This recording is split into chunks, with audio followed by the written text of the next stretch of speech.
하나님, 만물이 푸른 생명력을 더해가는 올해 이 새벽, 주님의 은총 가운데 새 아침을 선물로 받습니다. 창밖으로 스며드는 이른 빛이 어두움을 밀어내듯 주님의 신실하신 사랑이 우리 영혼의 어두운 불신과 두려움의 그림자를 몰아내 주실 것을 믿습니다. 주님, 우리가 어제의 고단한 무게를 여전히 어깨에 걸친 채 나왔사오니 이 고요한 시간, 세상을 향하여 바삐 움직이기 전에 우리의 흩어진 마음을 모아주시고 모든 염려와 걱정을 기대와 소망으로 바꾸어 주시옵소서. 일상의 파도에 휩쓸려 표류하기 쉬운 우리의 삶입니다. 오늘 이 새벽에 간절한 기도를 통하여 우리가 반석이신 주님 위에 거룩한 닻을 견고히 내리게 하여 주시옵소서. 가정의 주인이 되시는 하나님, 우리의 가정이 단순히 혈연으로 맺어진 집단을 넘어 서로의 영혼을 품어내는 거룩한 처소가 되기를 간구합니다. 먼저 우리 가정 안에 신령한 질서를 회복시켜 주시옵소서. 부모는 자녀에게 권위보다 사랑의 본을 보이게 하시고, 자녀는 부모의 뒷모습에서 하나님의 사랑과 성실하심을 볼 수 있게 하여 주시옵소서. 하나님, 특별히 간구합니다. 우리의 가족이 각자의 자리에서 지고 있는 삶의 무게를 서로가 깊이 헤아릴 수 있게 하여 주시옵소서. 가장의 어깨에 놓인 책임감의 무게, 아내와 어머니로서의 감내하는 희생의 깊이, 그리고 진로의 미래 앞에서 고군분투하는 자녀들의 불안함을 우리가 서로 알고 어루만지게 하여 주시옵소서. 비난의 화살이 아니라 따뜻한 기도로 서로 축복하며 격려케 하여 주시옵소서. 가장 가까운 가족이기에 더 소홀했던 감사의 인사를 회복하게 하시고, 미안하다는 말 한마디를 건넬 수 있는 용기를 허락하여 주시옵소서. 그리하여 우리의 가정이 세상의 거친 풍랑 속에서 상처 입고 돌아온 식구들이 다시금 새 힘을 얻고 나아가는 따뜻한 보금자리가 되게 하여 주시옵소서. 아버지 하나님, 이 아침 특별히 우리 소망교회 대학교 학생들을 주님의 손에 의탁하며 기도합니다. 중간고사를 마치자마자 이어 짊어진 과제와 학업의 짐을 주님께서 알아주시고 그 고단한 심령의 위로를 내려 주시옵소서. 진로에 대해 고민하는 학생들에게 주님께서 지혜를 주시고 가장 가치 있는 삶의 길을 열어 보여 주시옵소서. 하나님, 화려한 화면 속 타인의 삶과 끊임없이 자신을 비교하며 한없이 초라해지는 마음으로 지쳐가는 청년들이 있습니다. 이들이 세상의 속도와 기준에 매몰되지 않게 하시고 하나님께서 각 사람의 인생 속에 새겨두신 고유한 아름다움을 찾아 자신의 삶을 감사함으로 걸어가게 하여 주시옵소서. 세상 모든 아름다움의 근원이 되시는 하나님, 이 시간 우리 소망교회 문화선교부를 위해 또한 기도합니다. 교회와 지역 주민들 사이에 담장을 허물고 소통의 장을 넓히기 위해 진행 중인 여러 문화교육 프로그램을 주님의 손에 의탁합니다. 간구하오니 이 시간 단순히 지식과 기술을 전달하는 자리를 넘어 서로의 마음이 열리고 주님의 따뜻한 환대가 전해지는 은총의 통로가 되게 하여 주시옵소서. 배우고 만지고 익히는 모든 예술과 배움의 과정 속에서 하나님께서 만물 속에 심어두신 아름다움을 발견하는 영적 순례가 이어지게 하시고, 작은 붓질 하나, 악기의 선율 하나, 그리고 함께 나누는 대화 속에서 창조주 하나님의 손길을 느끼는 감격이 이어지게 하여 주시옵소서. 문화선교부를 통해 흘러가는 이 선한 섬김이 참여하는 모든 이들의 심령 속에 복음의 작은 씨앗으로 심겨지기를 원합니다. 뿌려진 작은 씨앗들이 보이지 않는 곳에서 깊이 뿌리내기가 하시고 훗날 아름다운 꽃과 열매로 피어나 온 땅을 그리스도의 향기로 채워가게 하여 주시옵소서. 이 사역에 헌신하는 봉사자들의 손길 위에 하늘의 기쁨을 더하여 주시고 그들의 수고가 지역사회 변화시키는 거룩한 누룩이 되게 하여 주시옵소서. 하나님, 오늘 심장 혈관 스텐트 수술을 받는 아들을 위해 기도하는 권사님이 있습니다. 작년에 진단받은 암과 심장 혈관의 석회화로 인한 질병의 치유를 위해 온 가족이 오랫동안 기도해 왔습니다. 치유의 하나님께서 역사하셔서 모든 암세포가 사라지게 하시고 심장의 기능이 정상으로 돌아오게 하여 주시옵소서. 수술받는 아들과 기도하는 권사님을 주님의 능력의 강한 손으로 붙들어 주시고 모든 수술과 회복의 과정을 주님께서 친히 인도하여 주시옵소서. 하나님, 또한 오늘 췌장암 수술을 받는 한 집사님의 어머니를 위해 기도합니다. 낙상으로 인한 손목 골절을 치료하던 중에 암을 초기에 발견케 하신 하나님의 세밀한 섭리에 감사를 드립니다. 이제 주님께서 권능의 손으로 이 수술을 주관하여 주시옵소서. 암세포가 전이 없이 깨끗하게 제거되게 하시고 연이은 수술로 인한 육신의 부담을 넉넉히 이겨내게 하여 주시옵소서. 생업 중에도 곁에서 애쓰며 아내를 간병하는 남편의 몸과 마음을 지켜주시고 두려움 속에서 함께 기도하는 가족들의 마음에 평안을 허락하여 주시옵소서. 하나님, 갑작스러운 사고로 수술을 받게 된 주의 자녀를 주님의 전능하신 손에 의탁합니다. 의료진의 손을 주님께서 붙잡아 주셔서 조금도 오차가 없게 하시고 섬세하고 정밀하게 모든 수술이 이루어지게 하여 주시옵소서. 투여되는 약물과 모든 치료, 회복의 과정에 주님께서 또한 함께하여 주시기를 기도합니다. 어떤 후유증도 없게 하시고 깨끗하고 온전하게 회복케 하여 주시옵소서. 가족들에게는 주님을 향한 단단한 믿음을 허락하여 주시옵소서. 주님, 이제 모든 간구를 뒤로 하고 겸비한 마음으로 주님 말씀 앞으로 나아갑니다. 들을 수 있는 귀를 주시고 받을 수 있는 마음과 깨달을 수 있는 영성을 허락하여 주시옵소서. 우리 주 예수 그리스도의 이름으로 기도 올리옵나이다. 아멘. 오늘의 말씀입니다. 오늘의 말씀은 이사야서 21장 1절로 17절 말씀입니다. 이사야서 21장 1절로 17절까지 말씀을 한 목소리로 봉독하겠습니다. 해변 광야에 관한 경고라. 적병이 광야에서 두려운 땅에서 내게 회오리 바람같이 몰려왔도다. 혹독한 묵시가 내게 보였도다. 속이는 자는 속이고 약탈하는 자는 약탈하도다. 엘람이여 올라가고 메대여 싸워라. 그의 모든 탄식을 내가 그치게 하였노라 하시도다. 이러므로 나의 요동이 심하여 해산이 막한 여인의 고통 같은 고통이 나를 엄습하였으므로 내가 괴로워서 듣지 못하며 놀라서 보지 못하도다. 내 마음이 어지럽고 두려움이 나를 놀라게 하며 희망의 소광이 변하여 내게 떨림이 되도다. 그들의 식탁을 베풀고 파수꾼을 세우고 먹고 마시도다. 너희 고관들아 일어나 방패의 기름을 바를지어다. 주께서 내게 이르시되 가서 파수꾼을 세우고 그가 보는 것을 보고하게 하되 마병대가 쌍쌍이 오는 것과 나기 때와 낙타 때를 보거든 귀 기울여 자세히 들으라 하셨더니 파수꾼이 사자같이 부르짖기를 주여 내가 낮에는 방대에 서서 있었고 밤이 새도록 파수하는 곳에 있었더니 보소서 마병대가 쌍쌍이 오나이다 하니 그가 대답하여 이르시되 함락되었도다 함락되었도다. 바벨론이여 그들이 조각한 신상들이 다 부서져 땅에 떨어졌도다 하시도다. 내가 짓밟은 너여 내가 타작한 너여 내가 이스라엘의 하나님 만군의 여호와께 들은 대로 너희에게 전하였노라. 두마에 관한 경고라. 세일에서 날 부르되 파수꾼이여 밤이 어떻게 되었느냐. 파수꾼이여 밤이 어떻게 되었느냐. 파수꾼이 이르되 아침이 오나니 밤도 오리라. 내가 물으려거든 물으라. 너희는 돌아올지니라 하더라. 아라비아에 관한 경고라. 뜻한 대상들이여 너희가 아라비아의 수풀에서 유숙하리라. 대마 땅의 주민들이 물을 가져다가 목마른 자에게 주고 떡을 가지고 도피하는 자를 영접하라.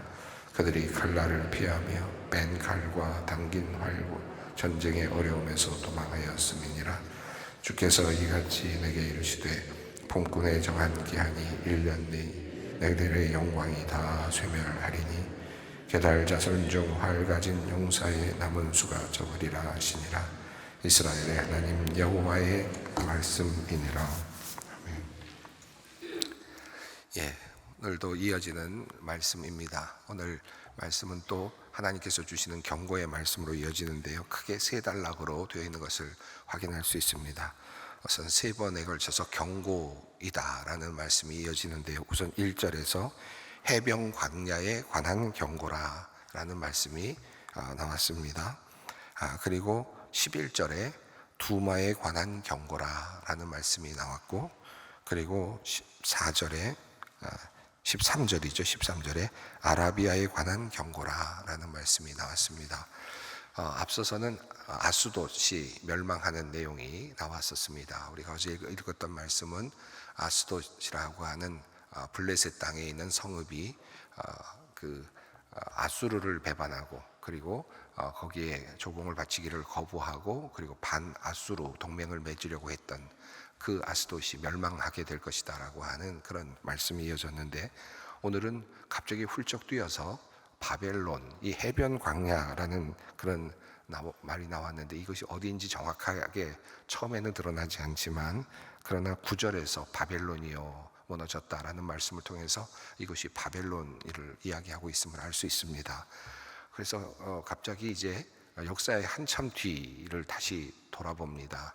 지금 어제 우리가 읽었던 말씀은 아수르가 아스돗을 침략하고 멸망시키는 그런 장면이었습니다. 그러니까 아직 아수르가 강력한 그런 힘을 발휘하고 있는 그런 모습이 어제 우리가 읽었던 모습이었다면, 그리고 세계는 지금 아수르를 어떻게 대항할 것인가, 아수르의 그 진격을 어떻게 막을 것인가, 거기에 고심하면서 반아수르 동맹을 맺고, 또 그것 때문에 도리어 공격을 당하기도 하는 그런 현실, 그것이 그들의 상황이고 현실이었다면, 오늘 본문 말씀은 바벨론이라고 하는 그 다음에 아수르를 멸망시키고 등장하는 이 바벨론에 관련된 멸망의 이야기, 경고의 이야기입니다. 바벨론이 멸망하는 먼 훗날에, 어제 읽었던 말씀에 비하면 아주 먼 훗날의 이야기를 이야기하고 있습니다. 그리고 그 다음에는 두마에 관한 경고, 그리고 아라비아에 관한 경고. 이것들은 우리가 주로 주목하지 않았던 그런 지역이기도 하고 주변 지역이기도 한데, 그것도 역시 무너져 내리는 모습을 지금 이사야는 보고 있고, 하나님께서 그 말씀을 이사야의 입에 담아 주셨습니다. 우선 이 큰 덩어리들을 세 가지 큰 하나의 흐름을 생각하면서 우선 바벨론의 멸망에 대한 예언의 말씀이 어떻게 이어지는지를 한번 보겠습니다. 1절 말씀입니다. 해변 광야에 관한 경고라. 적병이 광야에서 두려운 땅에서 네겝 회오리 바람같이 몰려왔도다. 훌쩍 뛰어서 이제 아수르를 정복하고, 그리고 바벨론이 융성했을 것입니다. 그런데 그 바벨론이 또 멸망당하는데, 어떻게 멸망을 당하느냐, 해변 광야라고 되어 있습니다. 광야라는 이 표현이 모래가 휩쓰는 그런 모습이죠. 그런 네겝도 광야입니다. 마치 그 광야에서 회오리 바람이 갑자기 일어나서 모든 것들을 휩쓸어 가듯이, 그렇게 바벨론의 멸망, 바벨론의 그 패망도 급격하게 나타날 것이다. 언제 일어날지 모르는 그런 상황 속에서 편안하다가 갑자기 회오리 바람이 일면서 큰 그런 폭풍이 일어나듯이 그렇게 멸망하게 될 것이다. 아주 급격하게 바벨론이 멸망하게 될 것이다. 어떤 징조가 있던 것이 아니라 갑자기 일어나게 될 것이다 라고 하는 그런 말씀으로부터 시작이 됩니다. 자, 경고라는 말씀이 들었죠. 그리고 나서 그 경고를 하면서 이사야는 그 장면이 너무 혹독하다라고까지 이야기합니다. 바벨론의 멸망은 특별히 이 이사야는 아주 혹독하다라고 하는 표현을 쓰고 있는데요, 2절입니다. 혹독한 묵시가 내게 보였도다. 속이는 자는 속이고 약탈하는 자는 약탈하도다. 엘람 위에 올라가고 메대에 에워싸라. 그의 모든 탄식을 내가 그치게 하였노다 하시도다. 아주 혹독한, 바벨론을 향하여 혹독한 그런 모습이 나타났는데요, 그것을 한마디로 속이는 자는 속이고 약탈하는 자는 약탈하도다 이렇게 되어 있는데, 이 말씀은 속였던 자는 속임을 당할 것이고 약탈했던 자는 약탈을 당할 것이다 라는 의미로 이해할 수 있을 것입니다. 그러니까 바벨론이 속이고 약탈을 했었다면, 그런데 그렇게 해서 융성했던 나라가 또 누군가에 의해서 속이고 속임을 당하고 또 약탈을 당하는 모습으로 그렇게 된다. 결국은 인생의 인간의 삶의 여정이 끊임없이 속이는 자와 또 속는 자, 또 속이는 자와 속는 자, 속인 자는 나중에 속게 될 것이고 약탈한 자는 또 약탈당하게 될 것이다. 역사의 순환을 알려주고 있습니다. 영원한 승자, 영원히 살아가는 나라, 영원히 번영하는 세상의 존재는 이 땅에 없다라고 하는 의미이죠. 대단한 나라입니다. 바벨론이라는 거대한 제국을 세운 나라가 하루아침에 무너지는 것인데, 역시 마찬가지로 약탈했으니까 약탈을 당하고 속였으니까 속임을 당하는 모습으로 똑같은 방식으로 또 이 세상에서 무너져 내려갈 것이다 라는 말씀입니다. 자, 그때 동원되는 군대들의 모습이 나타나는데, 엘람이여 올라가고 메대여 싸워라. 여러분, 이 다음에 이어지는 바벨론을 멸망시키는 나라가 메데 파사이죠. 메디아가 먼저 시작을 하고 그 강력한 군사를 이루다가 페르시아가 그 다음에 페르시아가 더 강력해지면서 그 다음에 페르시아가 전체를 이제 지배하게 되는데요. 이 엘람이라고 하는 이 표현은 페르시아 제국, 그러니까 후일 페르시아 제국의 핵심 속주의 어떤 한 지역을 의미합니다. 그러니까 이 엘람이 올라간다는 말은 페르시아의 어떤 중심 세력이라고도 할 수 있겠습니다. 그리고 메데, 당시로는 메데가 더 강력한 나라가 이제 후에는 되니까 먼저 메데가 점령을 하니까요. 메데가 우선 더 큰 나라였습니다. 그 다음에 페르시아가 이제 모든 것을 정복을 다시 하게 됩니다. 자, 엘람이요 메데요 에오사라라고 말하면서 이제 바벨론을 멸망시킬 주체가 보여집니다. 그리고 모든 탄식을 내가 그치게 하였노니, 하나님의 말씀이라면 모든 탄식은 바벨론으로 인해서 그 눈물을 흘렸던 사람들, 포로로 잡혀간 사람들, 피해를 입은 사람들, 여기에는 이스라엘 백성들이 포함되겠죠. 그 외에 많은 백성들도 포함될 것입니다. 그 바벨론으로 인한 모든 억울한 탄식들, 그런 탄식들이 있었을 텐데, 그로 인한 바벨론의 지배로 인해서 일어났던 많은 그런 불공정하고 또 정의롭지 못했던 모든 일들을 하나님께서 이제 또 그 모든 탄식들을 이제 그치게 하신다라고 하는 말씀입니다. 자, 그리고 그것을 보면서 이사야는 3절과 4절에서 아주 굉장히 괴로움을 느낍니다. 내가 괴로워서 듣지 못하면 놀라서 보지 못하였도다. 내 마음이 어지러웠다. 두려움이 나를 놀라게 하였다. 희망과 소망이 번에 내게 떨림이 되었다.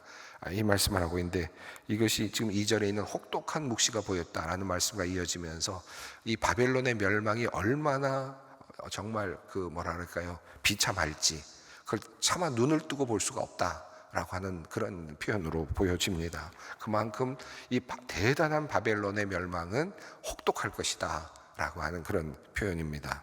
자, 그리고 다시 이제 바벨론의 고관들이 모여서 잔치를 하는 장면으로 묵시가 이어집니다. 그리고 그 다음에 적들이 쳐들어오는 장면, 그리고 그것을 알리는 파수꾼의 이야기, 그 이야기들이 하나의 그림처럼 이제 다시 그려집니다.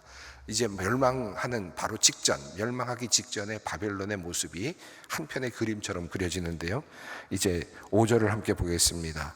그들이 식탁을 베풀고 파수꾼을 세우고 먹고 마시도다. 너희 고관들아 일어나 방패에 기름을 바를지어다. 그들이 지금 연회를 베풀고 그리고 태평성세를 구가하고 있는 것처럼 보입니다. 그리고 파수꾼을 세우고 안전한 나라를 이루었다라고 생각을 하고 누가 쳐들어오겠느냐라고 생각하면서 그렇게 살아가고 있었던 때에, 그런데 명령이 떨어집니다. 너희 고관들아 일어나 방패에 기름을 붙여라. 이제 누군가가 공격해 들어오는 거죠. 이제 공격하러 간다면 창을 준비하고 칼을 준비해야 될 텐데, 여기는 방패를 준비하라는 거니까 지금 공격을 받는 모습입니다. 이제 방어를 해야 되는 상황이 되었습니다. 자, 이제 적들이 쳐들어온다라고 하는 이야기가 들리자 이제 주께서 말씀하시기를 파수꾼을 세우고 그가 보는 것을 보고하게 하되 마병대가 쌍쌍이 오는 것과 나귀떼, 낙타떼가 오는 것을 보면 그러면 경보를 울려라 라고 6절과 7절에서 말씀합니다. 자, 이렇게 주님께서 그렇게 말씀을 하시자마자 8절에서 이제 파수꾼이 본 것을 이야기합니다. 급하게 이야기를 합니다. 8절을 읽겠습니다. 파수꾼이 사자같이 부르짖기를 주여 내가 낮에 늘 망대에 서 있었고 밤이 새도록 파수하는 곳에 있었더니 9절입니다. 보소서 마병대가 쌍쌍이 오나이다 하니 그가 대답하여 이르되 함락되었도다 함락되었도다 바벨론이여 그들이 조각한 신상들이 다 부서져 땅에 떨어졌도다 하시도다. 예, 주님께서 말씀하시기를 너희 나가서 한번 봐라. 어떤 일이 일어나는지 봐라. 파수병을 보냈습니다. 그러자 파수병이 말하기를 지금 마병이 쌍쌍이 오고 있습니다 라고 말합니다. 공격해 들어오고 있는 적군들의 모습이 지금 보고됩니다. 그러자 하나님께서 선언하십니다. 함락되었다. 이미 함락되었다. 바벨론이요, 이 조각한 신상들이 다 부서져 땅에 떨어졌다. 하나님의 멸망의 선언입니다. 자, 이렇게 모든 것들이 다 무너지는 위대한 나라, 어마어마한 강대국이었던 바벨론이 이렇게 무너져 내려갑니다. 자, 10절 말씀입니다. 내가 짓밟은 너여, 내가 타작한 너여, 내가 이스라엘 하나님 만군의 여호와께 들은 대로 너희에게 전하였노라. 예, 여기서 지금 이사야, 여기서 내가 짓밟았다, 내가 타작하였다, 그리고 내가 하나님 만군의 여호와께 들은 대로 너희에게 전하였노라 라고 말합니다. 자, 이 말씀이 조금 애매하기도 한데요, 이사야가 무슨 힘으로 짓밟았다는 말일까요? 이사야가 무슨 의미로, 무슨 말로, 어떤 힘으로 바벨론을 타작했다는 말일까요? 아마도 이 말씀은 바벨론의 멸망을 지금 그가 예언하고 있다. 그것이 결국은 그 자체가 그 예언이 실제가 되기 때문에 결국 그 멸망을 예언했는데 그대로 된다라고 하는 의미이겠습니다.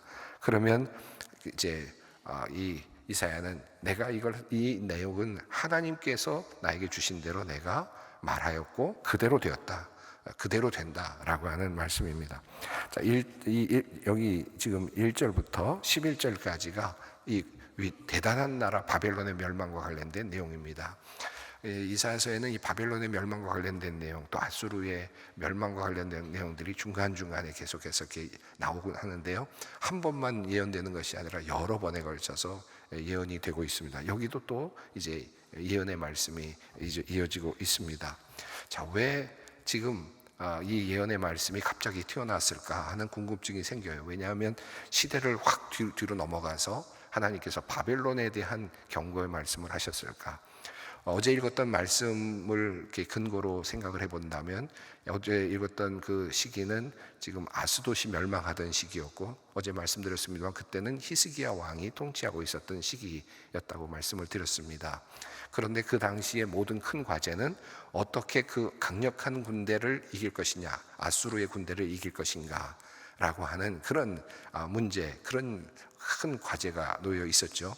그런데 그들의 계획은 뭐였습니까? 반아수르 동맹을 맺어서 어떻게든지 아수르를 대항하고 그리고 밀어내야 되겠다라고 하는 생각을 했는데, 그만 아주 그냥 보기 좋게 아스돗이 그렇게 뭔가를 주도하다가 아주 큰 화를 입게 되는 셈이었습니다. 그리고 아스돗이 멸망을 하죠. 이미 그전 10년 전에 그렇게 동맹을 이끌려고 했던 북이스라엘이 무너졌고 사마리아가 또 무너졌습니다. 자, 이런 상황 속이었는데 그때 모든 그 반아수르의 정책을 하려고 했던 동맹을 맺으려고 했던 사람들의 그 나라들, 그 민족들의 하나의 희망은 뭐였습니까? 뒤에 있는 애굽이 우리를 구해줄 거다. 그들을 믿고 한번 해보자 라고 하는 그런 마음으로 반아수르 동맹을 맺고 했는데 결국은 무너지는 이제 상황이 된 거죠. 자, 이제 애굽은 의미가 없다. 애굽도 구스도 다 잡혀가게 될 것이다. 아수르에게 잡혀가게 될 것이다. 너희도 결국은 다 그렇게 될 것이다 라고 하는 그런 말씀을 듣는 겁니다. 그것이 그들 당시에 하나의 지금 상황이었죠. 자, 그런데 그때 그 옆에서 지금 막 성장하고 있는 신흥 국가가 있습니다. 신흥 세력이 있는데 바로 바벨론이라고 하는 나라였죠. 여러분, 바벨론이라는 나라가 히스기야 때 병이 들었을 때 하나님께서 15년을 생명을 연장시켜 죽게 되었을 때 연장시켜 주었을 때 바벨론에 그 관원들이 와서 위문을 하지 않습니까? 그때만 하더라도 바벨론은 아직 미약한 나라였습니다. 그러니까 아수르하고도 대결을 하기 어려운, 그러나 막 성장하고 있었던 나라였죠. 자, 그러니까 이제 새로운 희망이 어디에 있을까요? 혹시라도 야수를 대결해서 이겨줄 만한 세력이 애굽이 아니고 구스가 아니라면, 혹시라도 그렇다면 바벨론이 아닐까? 바벨론이 그렇게 될 것 같다라고 하는 그런 생각을 하게 되는 것입니다. 역사는 결국 그렇게 또 되었습니다. 자, 그런데 그러면 바벨론을 의지하면 되는가? 바벨론을 의지하면 우리는 살 수 있을까? 이런 질문이 나올 수 있었겠죠. 자, 그런데 지금 하나님께서는 지금 먼저 그것을 아주 단호하게 먼저 무너뜨리십니다. 바로 이어서 바벨론이 멸망하는 장면으로 확 올라갑니다. 먼 미래를 미리 짚어주십니다. 바벨론도 멸망한다. 바벨론은 아주 더 처참하게 멸망한다 라고 하는 말씀을 하는 거죠. 결국 이 말씀이 우리에게 주고자 하는 메시지는 뭘까요? 너희가 누구를 의지하려고 하느냐? 지금 하나님께서 끊임없이 지금 이 제국들의 멸망의 이야기를 쭉 이어가시면서 결국 하시고자 하신 말씀은, 너희가 어떤 것도 어떤 힘도 너희가 믿을 수 없다. 어떠한 제국도 어떠한 위대한 제국도 너희들은 믿어서는 안 된다. 그들은 결국은 쇠망해지고 결국은 멸망한다. 모든 역사의 주도권은 하나님에게 달려있다. 그 이야기를 지금 말씀하시죠. 11절도 마찬가지입니다. 11절, 12절은 두마에 관한 경고라고 되어 있습니다. 이 두마는 에돔 지역에 있는 하나의 성읍, 그래서 지명입니다. 그러니까 에돔 지역에 대한 그런 예언의 말씀이라고 할 수 있겠습니다. 한번 읽겠습니다. 두모에 관한 경고라. 사람이 세일에서 나를 부르되 파수꾼이여 밤이 어떻게 되었느냐? 파수꾼이여 밤이 어떻게 되었느냐? 12절입니다. 파수꾼이 이르되 아침이 오나니 밤도 오리라. 내가 물으려거든 물으라. 너희는 돌아올지니라 하더라. 이 11절과 12절은 아주 짧은 문장인데요, 참 많은 걸 생각하게 해주는 문장입니다. 지금 에돔 지역의 한 성읍에 지금 어마어마한 일이 일어난 것 같습니다. 파수꾼에게 묻습니다. 나를 부르되 세일에서 나를 부르되 파수꾼이요. 이 지금 이사야를 통해서 지금 물어보는 겁니다. 파수꾼에게 묻는 겁니다. 밤이 어떻게 되었느냐? 밤이 어떻게 되었느냐? 이게 무슨 말입니까? 혹독한 밤을 지금 지내고 있는 사람들이 이 밤이 언제 지나가느냐? 이 고통이 언제 지나가느냐? 이 고통이 언제 끝나느냐? 라고 이렇게 묻는 겁니다. 이 정말 고통 속에서 이 나의 그 끊임없는 고통이 이 밤이 언제쯤 지나가고 아침이 올 거냐라고 묻는 거죠. 그런데 12절에서 말합니다. 이 파수꾼 이사야를 말하죠. 아침이 오나니 밤도 오리라. 이 말은 너무나도 실망스럽습니다. 그래, 잠시 벗어날 수 있을 거야. 잠시 너희는 아침을 맞을 수 있을 거야. 그러나 또 밤이 온다. 아수르에게 언제 회복되고 아수르의 공격에서 우리가 언제 벗어날 수 있을까? 언제 밤이 지나가느냐? 그래, 아침이 올 거야. 아수르가 멸망하는 거 너희가 볼 거야. 그런데 다시 너희는 바벨론의 포로가 될 거야 라고 하는 말씀 아니겠습니까? 아침이 오고 아침이 오지만 또 밤이 온다. 이것처럼 정말 절망적인 말씀이 어디 있습니까? 그런데 말씀하기를 내가 물으려거든 물으라. 너희는 돌아올지니라. 지금 언제 이것이 끝나느냐가 중요한 것이 아니라 너희가 돌아오는 것이 중요하다. 하나님께로 돌아오는 것이 중요하다라고 하는 말씀입니다. 13절, 14절 이 이후의 모든 내용들은 아라비아에 관한 경고입니다. 아라비아의 대상들이 이제 숨어서 결국 유숙하고 자신들의 어떤 사업을 다 하지 못하고 무너져가는, 그리고 먹을 것도 얻지 못하고 그렇게 피해 다니는, 칼날을 피해 다니는 그런 어려운 상황을 이야기하고 있습니다. 또 16절 이후에서는 게달의 영광이라는데, 여기 아라비아 상인들, 드단의 상인들, 데마 땅의 사람들, 13절 14절에 그리고 또 16절에 게달의 영광 이렇게 되어 있는데, 아라비아 지역에 살고 있었던 그런 도시들, 지역들, 그리고 또 민족의 이름들이 나오는데, 게달의 영광은 활을 잘 쏘는 그런 사람들입니다. 그래도 그들의 숫자 역시 줄어든다. 하나님의 말씀이다. 어디에도 피할 곳이 없고요. 아라비아 광야에도 그리고 어떤 곳에서도 피할 곳이 없는 이런 하나님의 증거의 시간. 모든 것들이 다 결국은 멸망하게 될 것입니다. 우리도 그렇습니다. 우리가 다 생명을 가지고 살아있지만 이곳에 함께 서 있는, 앉아 있는 우리 모두는 결국은 100년, 200년, 글쎄요, 짧으면 몇 년 후에도 이 자리에 없을 수 있습니다. 이것이 우리 운명이고 우리 모든 인간 세상에 살아가고 있는 존재의 운명입니다.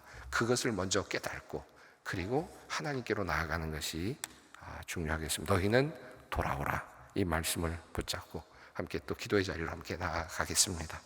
하늘에 계신 우리 아버지, 아버지의 이름을 거룩하게 하시며 아버지의 나라가 오게 하시며 아버지의 뜻이 하늘에서와 같이 땅에서도 이루어지게 하소서. 오늘 우리에게 일용할 양식을 주시고 우리가 우리에게 잘못한 사람을 용서하여 준 것 같이 우리 죄를 용서하여 주시고 우리를 시험에 빠지지 않게 하시고 악에서 구하소서.